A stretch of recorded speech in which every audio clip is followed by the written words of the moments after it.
प्यारे विद्यार्थियों नमस्कार। कल हमने निबंध की भारतीय और पाश्चात्य विद्वानों द्वारा जो विभिन्न परिभाषाएं दी है उसके बारे में चर्चा की थी। आज हम चर्चा करेंगे निबंध की सामान्य विशेषताओं के बारे में। निबंध की जो सामान्य विशेषताएं हैं उनमें प्रथम विशेषता है अपेक्षाकृत छोटी किंतु स्वतः पूर्ण गद्य रचना। ये निबंध की पहली विशेषता है कि उसका आकार छोटा होता है और यह स्वतः पूर्ण गद्य रचना होती है, यानी अपने आप में पूर्ण होती है। इसके पार्ट या भाग या खंड नहीं किए जा सकते। हिंदी और अंग्रेजी में कतिपय निबंध पद्य में भी लिखे गए हैं, पर उन्हें आर्ष प्रयोग मानना चाहिए। वैसे निबंध गद्य विधा है और गद्य में ही लिखा जाता है। रचना कितनी छोटी हो इसके लिए कोई स्थिर नियम तो नहीं बनाया जा सकता, पर अपेक्षाकृत इसे छोटा ही होना चाहिए। साथ ही इसमें अपूर्णता जैसी वस्तु न हो, यानी निबंधकार जिस केंद्रीय विचार पर निबंध लिखे वो उसमें पूर्ण हो जाना चाहिए। वस्तु विशेष के मात्र एक अंग का भी प्रतिपादन इसे पूर्ण बना सकता है। पूर्णता आवश्यक है, इसके लिए प्रारंभ से अंत तक तारतम्य होना चाहिए। तारतम्य यानी विचारों में। दूसरी जो निबंध की सामान्य विशेषता है वह है लेखक के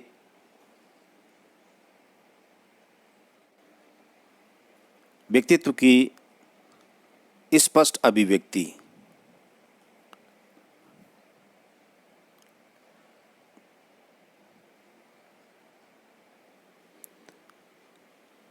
वस्तुपरक विवेचन होने के साथ ही निबंध में लेखक की वैयक्तिक मान्यताओं की अभिव्यक्ति भी आवश्यक है।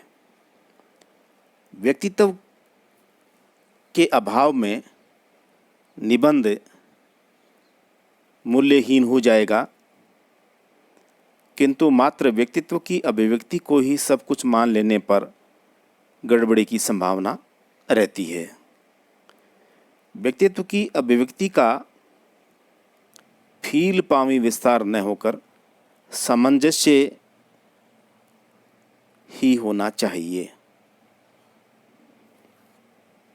निबंध की तीसरी सामान्य विशेषता है रोचकता, सजीवता और जिंदा दिली के साथ गंभीरता का निर्वाह। निबंध की सफलता रोचकता पर ही निर्भर है। अगर विषय रुचिकर नहीं होगा तो पाठक उसे क्यों पढ़ेगा। यदि निबंध सिरदर्द बन जाएगा तो इसे कोई पढ़ेगा ही क्यों। अतः रोचकता अनिवार्य है। साथ ही सजीवता और जिंदा दिली भी होनी चाहिए, यानी जब पाठक निबंध को पढ़ना शुरू करे तो अंत तक उसके साथ जुड़ा रहे। पर यदि निबंध मात्र मनोरंजन प्रधान और जिज्ञासा मूलक होकर ही रह जाएगा तो भी वह अच्छा नहीं माना जाएगा। इसलिए निबंध में एक हद तक विचार गांभीर्य होना अनिवार्य है। विचार गंभीर हो परंतु उसका प्रस्तुतिकरण रोचक हो, सरस हो, सजीवता और जिंदा दिली उसमें अनिवार्य रूप से हो। विचार गांभीर्य के कारण ही तो यह गद्यकारों की कसौटी कहा गया है।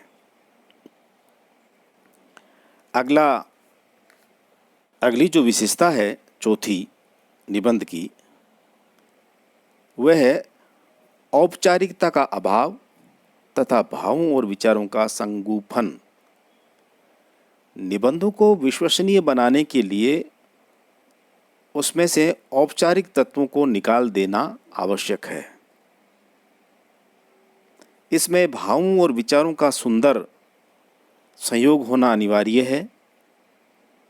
भाव के अभाव में निबंध मात्र बुद्धि विलास हो जाएंगे और बुद्धि के अभाव में ये मात्र गद्य काव्य बन जाएंगे।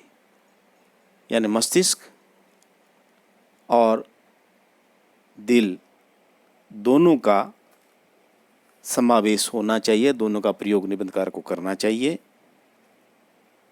निबंधकार को ज्ञानात्मक और भावात्मक सत्ता सदा साथ लेकर ही आगे बढ़ना चाहिए। इसकी पांचवी विशेषता है निबंध की, हास्य और व्यंग्य के साथ भाषा विधान और अर्थ विधान में चुस्ती। जिंदादिली बनाए रखने के लिए हास्य और व्यंग्य का निबंधों में उपयोग आवश्यक है। इन्हें चटनी के समान स्थान मिलना चाहिए। साथ ही निबंधों की भाषा कसी और मंजी हुई होनी चाहिए। भाषा के लचरपन में अर्थ की असंगति भी संभव है। इससे बचने के लिए प्रत्येक शब्द के प्रयोग पर ध्यान देना उचित है। भाषा से अर्थ का चुस्त संबंध हो, इसके लिए भाषा में चुस्ती आवश्यक है। उपर्युक्त बातों का निर्वाह निबंध में आवश्यक है।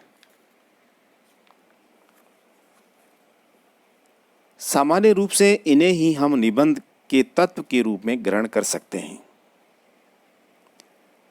निबंधकार वास्तव में हमारा सहप्रवासी है, सफ़र का साथी है। उसकी मनोदशा चाहे जो हो, जीवन को देखने की उसकी दृष्टि भले ही 50 प्रकार की हो, पर वह एक बात की अवहेलना कभी नहीं कर सकता है, और वह है मानव जीवन। जिस दिन निबंधकार जीवन की अवहेलना, तिरस्कार या उपेक्षा करेगा, उसी दिन उसकी निबंध कला उससे पलायन कर जाएगी। तो बच्चों, आज इस वीडियो में अब तक हमने निबंध की जो 5 सामान्य विशेषताएं हैं या सामान्य लक्षण कह सकते हैं निबंध के, उस पर चर्चा की कि निबंध छोटा होना चाहिए और पूर्ण होना चाहिए। उस निबंध में निबंधकार के व्यक्तित्व की स्पष्ट झलक दिखनी चाहिए। निबंध रोचक हो, सजीव हो और जिंदा दिली के साथ साथ भाव गांभीर्य भी उसमें हो, ऐसा आवश्यक है। उसकी प्रभावशीलता के बारे में के लिए औपचारिकता का अभाव हो और भावों और विचारों का गहरा सामंजस्य हो, और साथ साथ हास्य और व्यंग्य के साथ साथ निबंध की भाषा चुस्त हो, और भाषा के जो शब्द हैं वो सभी अर्थपूर्ण हो। अब हम आगे चर्चा करेंगे निबंध के प्रकार, यानी निबंध हैं वो कितने प्रकार के हो सकते हैं या कितने प्रकार के निबंध हिंदी साहित्य में लिखे जा रहे हैं। निबंध के कितने प्रकार हैं? सचमुच जितने लेखक, जितनी उनकी मनोभूमिकाएं, उतनी ही निबंध पद्धतियां भी हो सकती है। फिर भी सुविधा अनुसार विवेचन, प्रकटीकरण, विश्लेषण इत्यादि के आधार पर निबंध के 4 भेद किए जाएंगे। या 4 भेद किए जा सकते हैं: वर्णनात्मक, विवरणात्मक, भावात्मक और विचारात्मक। वर्णनात्मक निबंधों का संबंध प्राय प्राकृतिक और भौतिक उपकरणों के वर्णन से हैं। इसमें प्राय भूगोल, यात्रा, वातावरण, ऋतुएं, तीर्थ, सभा सम्मेलन, पर्व, त्योहार इत्यादि का वर्णन किया जाता है। सामान्य रूप से ऐसे निबंधों में व्यास शैली के ही दर्शन होते हैं। मूलतः इस प्रकार के निबंध 3 रूपों में लिखे जाते हैं। पहला, स्वप्नों की कथा में, दूसरा आत्मचरित के रूप में, और तीसरा है कथात्मक रूप में। राजा भोज का सपना और आपत्तियों का पहाड़ जैसे निबंध पहली कोटि में रखे जाएंगे, यानी स्वप्नों की कथा है।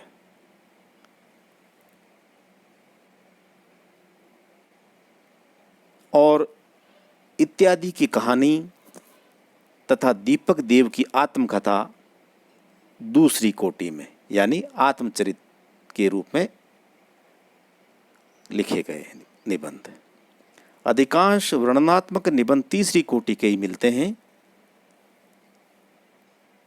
विवरणात्मक निबंधों में वस्तु के गतिशील रूप का चित्रण अधिक होता है। इनमें दृश्य चित्रण की प्रधानता होती है, घटनाओं की नहीं।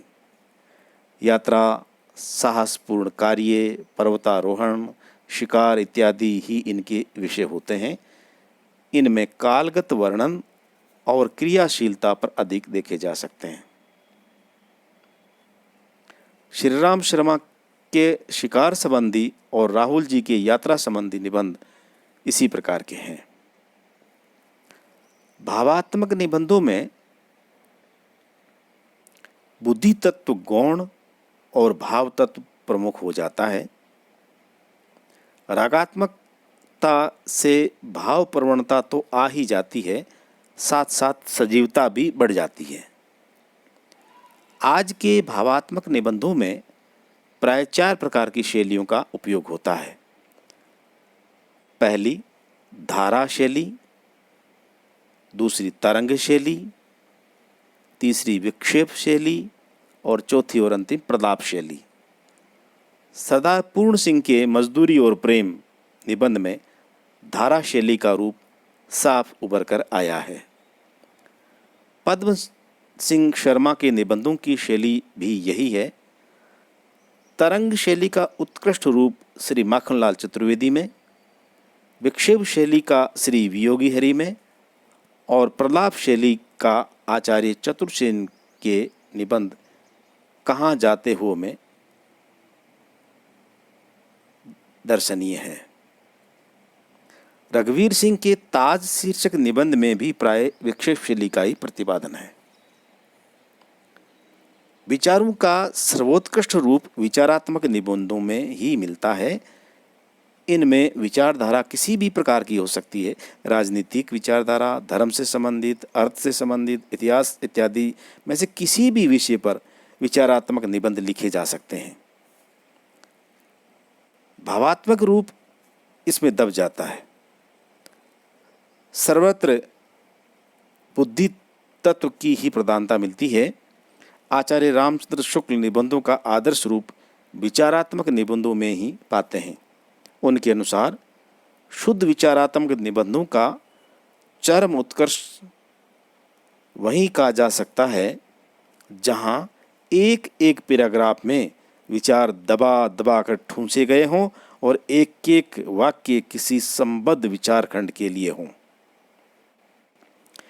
विचारात्मक निबंध मूलतः 2 शैलियों में ही लिखे जा सकते हैं, समास शैली और व्यास शैली। समास शैली का आदर्श रूप आचार्य शुक्ल के निबंधों में तथा व्यास शैली का आदर्श रूप डॉक्टर श्याम सुंदर दास के निबंधों में मिलता है।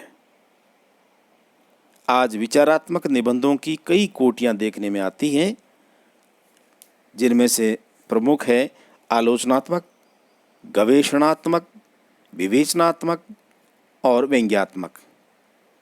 यहाँ एक बात और जान लेनी चाहिए कि निबंधों की शैलियों की जो प्रसंगगत चर्चा हुई है, उनके संबंध में नियम प्राय पूर्ण दृढ़ता से लागू नहीं होते हैं।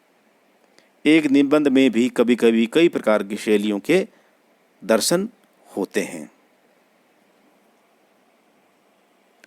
निबंध का वर्गीकरण एक दूसरे प्रकार से भी हो सकता है।